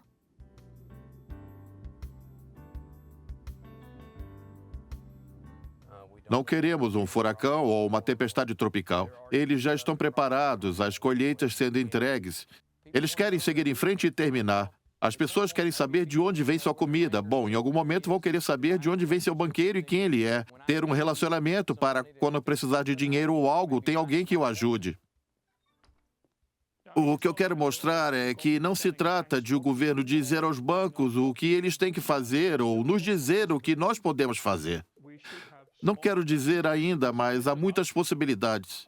Devemos ter bancos menores, basicamente dividi-los e não deixá-los que se tornem muito grandes para quebrar. Então, se eles cometerem erros, devem quebrar sem causar uma crise total nos sistemas e, provavelmente, o que também precisamos fazer é introduzir regulamentos. Temos que corrigir de alguma forma essa imperfeição do mercado. Se você quer ter um derivativo, se quer cobrir seu risco, tudo bem, mas você deve ter exposição ao ativo subjacente. Eu me lembro de estar assistindo a televisão depois de uma grande inundação na Flórida e estavam entrevistando esse cara e ele disse: meu pai reconstruiu 2 vezes, meu avô reconstruiu 2 vezes também. E ele disse: eu vou reconstruir novamente. E o repórter se virou para a câmera e disse: essa é a maneira americana. Eu pensei que o repórter diria que fazendo isso seria uma definição de insanidade. Então, basicamente, a confiança na gestão monetária e a confiança na produtividade futura de um país que nos dá a confiança na moeda não é a ideia de que existam algumas barras de ouro escondidas no Banco Central.